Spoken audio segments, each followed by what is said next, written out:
November 1st, All Saints' Day. You cannot deny that it is perfectly possible that tomorrow morning in Ireland or in Italy there might appear a man not only as good, but good in exactly the same way as St. Francis of Assisi.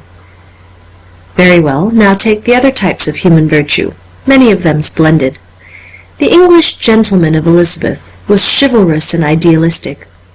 But can you stand still in this meadow and be an English gentleman of Elizabeth? The austere republican of the 18th century, with his stern patriotism and his simple life, was a fine fellow. But have you ever seen him? Have you ever seen an austere republican? Only 100 years have passed, and that volcano of revolutionary truth and valor is as cold as the mountains of the moon. And so it will be with the ethics which are buzzing down Fleet Street at this instant as I speak. What phrase would inspire a London clerk or workman just now? Perhaps that he is a son of the British Empire on which the sun never sets. Perhaps that he is a prop of his trades union, or a class-conscious proletarian something or other. Perhaps merely that he is a gentleman, which he obviously is not. Those names and notions are all honorable, but how long will they last? Empires break, industrial conditions change. The suburbs will not last forever. What will remain? I will tell you. The Catholic saint will remain. The Ball and the Cross. November 2nd, All Souls' Day. There are two things in which all men are manifestly and unmistakably equal. They are not equally clever, or equally muscular, or equally fat, as the sages of the modern reaction, with piercing insight, perceive. But this is a spiritual certainty, that all men are tragic. And this again is an equally sublime spiritual certainty, that all men are comic. Charles Dickens. November 3rd. You cannot love a thing without wanting to fight for it. Introduction to Nicholas Nickleby. November 4th. The modern philosopher had told me again and again that I was in the right place, and I had still felt depressed even in acquiescence. But I had heard that I was in the wrong place, and my soul sang for joy, like a bird in spring. The knowledge found out and illuminated forgotten chambers in the dark house of infancy. I knew now why grass had always seemed to me as queer as the green beard of a giant, and why I could feel homesick at home. Orthodoxy. November 5th. Guy Fawkes' Day. Guy Fawkes' Day is not only in some rude sense a festival, and in some rude sense a religious festival, it is also, what is supremely symbolic and important, a winter religious festival. Here, the 5th of November, which celebrates a paltry Christian quarrel, has a touch of the splendor of the 25th of December, which celebrates Christianity itself. Dickens and all the jolly English giants who write of the red firefly are grossly misunderstood in this matter. Prigs call them coarse and materialistic because they write about the punch and plum pudding of winter festivals. The prigs do not see that if these writers were really coarse and materialistic, they would not write about winter feasts at all. Mere materialists would write about summer and the sun. The whole point of winter pleasure is that it is a defiant pleasure, a pleasure armed and at bay. The whole point is in the fierce contrast between the fire and wine within and the roaring rains outside. And some part of the sacredness of firelight we may allow to fireworks. Article in The Observer. November 6th. What we are looking at is not the boyhood of free thought. It is the old age and ultimate dissolution of free thought. It is vain for bishops and pious bigwigs to discuss what things will happen if wild skepticism runs its course. It has run its course. It is vain for eloquent atheists to talk of the great truths that will be revealed if once we see free thought begin. We have seen it end. It has no more questions to ask. It has questioned itself. You cannot call up any wilder vision than a city in which men ask themselves, if they have any selves. You cannot fancy a more skeptical world than that in which men doubt, if there is a world. Orthodoxy. November 7th. A man ought to eat because he has a good appetite to satisfy, and emphatically not because he has a large frame to sustain. A man ought to take exercise not because he is too fat, but because he loves foils, or horses, or high mountains, and loves them for their own sake. And a man ought to marry because he has fallen in love, and emphatically not because the world requires to be populated.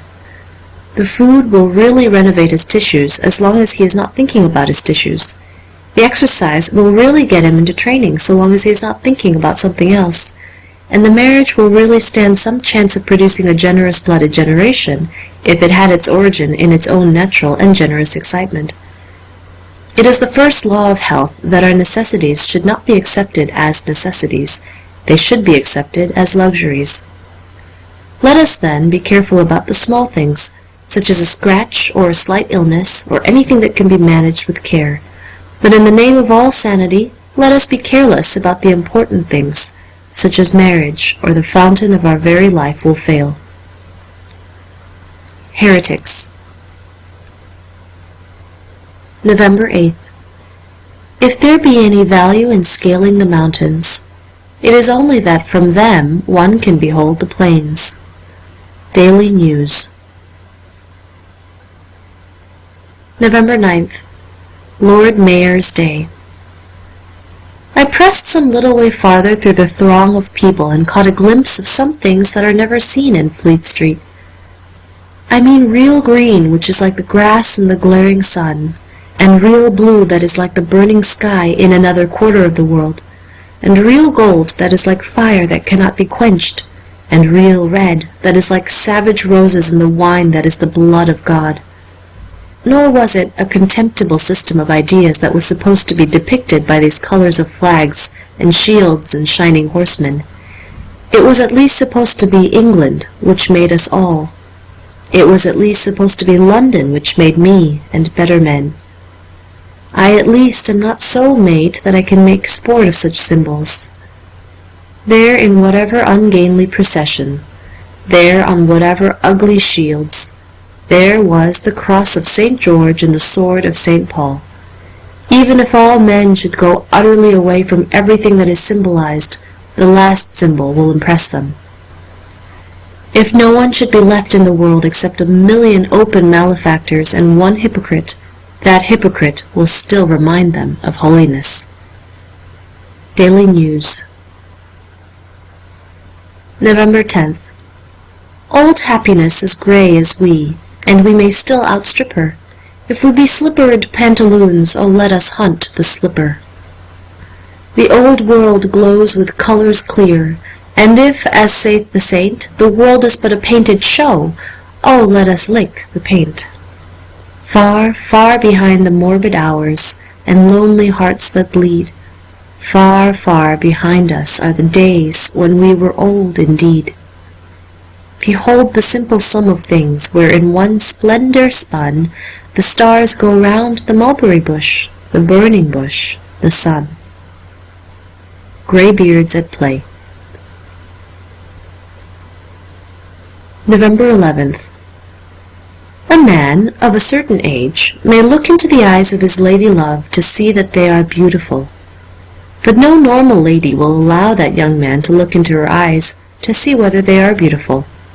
The same variety and idiosyncrasy has been generally observed in gods. Praise them, or leave them alone, but do not look for them unless you know they are there. Do not look for them unless you want them. All Things Considered. November 12th. Likelier across these flats afar, these sulky levels smooth and free, the drums shall crash a waltz of war, and death shall dance with liberty. Likelier the barricades shall blare, slaughter below and smoke above, and death and hate and hell declare that men have found a thing to love. The Napoleon of Notting Hill. November 13th. Everything is military in the sense that everything depends upon obedience. There is no perfectly Epicurean corner. There is no perfectly irresponsible place. Everywhere men have made the way for us with sweat and submission. We may fling ourselves into a hammock in a fit of divine carelessness, but we are glad that the net-maker did not make the net in a fit of divine carelessness. We may jump upon a child's rocking horse for a joke, but we are glad that the carpenter did not leave the legs of it unglued for a joke. Heretics. November 14th. I will ride upon the nightmare, but she shall not ride on me. Daily News. November 15th. A great man of letters or any great artist is symbolic without knowing it. The things he describes are types because they are truths. Shakespeare may or may not have ever put it to himself that Richard II was a philosophical symbol, but all good criticism must necessarily see him so. It may be a reasonable question whether an artist should be allegorical. There can be no doubt among sane men that a critic should be allegorical. Introduction to Great Expectations. November 16th. When society is in rather a futile fuss about the subjection of women, will no one say how much every man owes to the tyranny and privilege of women, to the fact that they alone rule education until education becomes futile? For a boy is only sent to be taught at school when it is too late to teach him anything. The real thing has been done already, and thank God it is nearly always done by women. Every man is womanized, merely by being born. They talk of the masculine woman, but every man is a feminized man. And if ever men walk to Westminster to protest against this female privilege, I shall not join their procession. Orthodoxy. November 17th. Seriousness is not a virtue. It would be a heresy, but a much more sensible heresy, to say that seriousness is a vice. It is really a natural trend or lapse into taking oneself gravely, because it is the easiest thing to do. It is much easier to write a good Times leading article than a good joke in Punch, for solemnity flows out of men naturally, but laughter is a leap. It is easy to be heavy, hard to be light. Satan fell by the force of gravity. Orthodoxy. November 18th. Yes, you are right. I am afraid of him. Therefore I swear by God that I will seek out this man whom I fear until I find him and strike him on the mouth. If heaven were his throne and the earth his footstool, I swear that I would pull him down, because I am afraid of him, and no man should leave in the universe anything of which he is afraid. The Man Who Was Thursday. November 19th. Under all this vast illusion of the cosmopolitan planet, with its empires and its Reuters agency, the real life of man goes on, concerned with this tree or that temple, with this harvest or that drinking song, totally uncomprehended, totally untouched. And it watches from its splendid parochialism, possibly with a smile of amusement, motor-car civilization going its triumphant way, outstripping time, consuming space, seeing all and seeing nothing, roaring on at last to the capture of the solar system, only to find the sun cockney and the stars suburban. Heretics. November 20th. Every detail points to something, certainly, but generally to the wrong thing. Facts point in all directions, it seems to me, like the thousands of twigs on a tree. It is only the life of the tree that has unity and goes up, only the green blood that springs like a fountain at the stars. The Club of Queer Trades. November 21st. Shallow romanticists go away in trains and stop in places called Hugmy in the Hole or Bumps on the Puddle. And all the time they could, if they liked, go and live at a place with the dim, divine name of St. John's Wood. I have never been to St. John's Wood. I dare not. I should be afraid of the innumerable night of fir trees, afraid to come upon a blood-red cup and the beating of the wings of the eagle. But all these things can be imagined by remaining reverently in the Harrow train. The Napoleon of Notting Hill. November 22nd.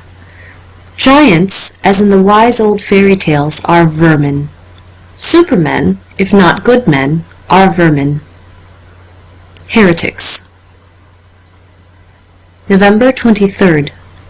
It is part of that large and placid lie that the rationalists tell when they say that Christianity arose in ignorance and barbarism. Christianity arose in the thick of a brilliant and bustling cosmopolitan civilization. Long sea voyages were not so quick, but were quite as incessant as today, and though in the nature of things Christ had not many rich followers, it is not unnatural to suppose that he had some. And Joseph of Arimathea may easily have been a Roman citizen with a yacht that could visit Britain. The same fallacy is employed with the same partisan motive in the case of the Gospel of St. John, which critics say could not have been written by one of the first few Christians because of its Greek transcendentalism and its Platonic tone. I am no judge of the philology, but every human being is a divinely appointed judge of the philosophy, and the Platonic tone seems to me to prove nothing at all. Daily News. November 24th. Sometimes the best business of an age is to resist some alien invasion, sometimes to preach practical self-control in a world too self-indulgent and diffuse, sometimes to prevent the growth and the state of great new private enterprises that would poison or oppress it. Above all, it may happen that the highest task of a thinking citizen may be to do the exact opposite of the work the radicals had to do. It may be his highest duty to cling on to every scrap of the past that he can find, if he feels that the ground is giving way beneath him and sinking into mere savagery and forgetfulness of all human culture. Introduction to A Child's History of England. November 25th. Science in the modern world has many uses. Its chief use, however, is to provide long words to cover the errors of the rich. Heretics. November 26th. We talk of art as something artificial in comparison with life, but I sometimes fancy that the very highest art is more real than life itself. At least this is true, that in proportion as passions become real, they become poetical. The lover is always trying to be the poet. All real energy is an attempt at harmony and a high swing of rhythm, and if we were only real enough, we should all talk in rhyme. However this may be, it is unquestionable in the case of great public affairs. Whenever you have real practical politics, you have poetical politics. Whenever men have succeeded in wars, they have sung war songs. Whenever you have the useful triumph, you also have the useless trophy. But the thing is more strongly apparent exactly where the great Fabian falls foul of it, in the open scenes of history and the actual operation of events. The things that actually did happen all over the world are precisely the things which he thinks could not have happened in Galilee. The artistic isolations, the dreadful dialogues in which each speaker was dramatic, the prophecies flung down like gauntlets, the high invocations of history, the marching and mounting excitement of the story, the pulverizing and appropriate repartees. These things do happen. They have happened. They are attested, in all the cases where the soul of man had become poetic in its very peril. At every one of its important moments, the most certain and solid history reads like an historical novel. Daily News. November 27th. Anyone could easily excuse the ill humor of the poor, but the great masses of the poor have not even any ill humor to be excused. Their cheeriness is startling enough to be the foundation of a miracle play, and certainly is startling enough to be the foundation of a romance. Introduction to Christmas Stories. November 28th. Lo, I am come to autumn when all the leaves are gold. Gray hairs and golden leaves cry out, the years and I are old. In youth I sought the Prince of Men, captain in cosmic wars. Our Titan even the weeds would show defiant to the stars. But now a great thing in the street seems any human nod, where shift in strange democracy the million masks of God. In youth I sought the golden flower, hidden in wood or wold, but I am come to autumn when all the leaves are gold. The Wild Knight. November 29th. There is a noble instinct for giving the right touch of beauty to common and necessary things, but the things that are so touched are the ancient things, the things that always, to some extent, commended themselves to the lover of beauty. The spirit of William Morris has not seized hold of the century and made its humblest necessities beautiful, and this was because, with all his healthiness and energy, he had not the supreme courage to face the ugliness of things. Beauty shrank from the beast, and the fairy tale had a different ending. 12 Types. November 30th. St. Andrew's Day. I am quite certain that Scotland is a nation. I am quite certain that nationality is the key of Scotland. I am quite certain that all our success with Scotland has been due to the fact that we have in spirit treated it as a nation. I am quite certain that Ireland is a nation. I am quite certain that nationality is the key of Ireland. I am quite certain that all our failure in Ireland arose from the fact that we would not in spirit treat it as a nation. It would be difficult to find, even among the innumerable examples that exist, a stronger example of the immense superior importance of sentiment to what is called practicality than this case of the two sister nations. It is not that we have encouraged a Scotchman to be rich. It is not that we have encouraged a Scotchman to be active. It is not that we have encouraged a Scotchman to be free. It is that we have quite definitely encouraged a Scotchman to be Scotch. All things considered.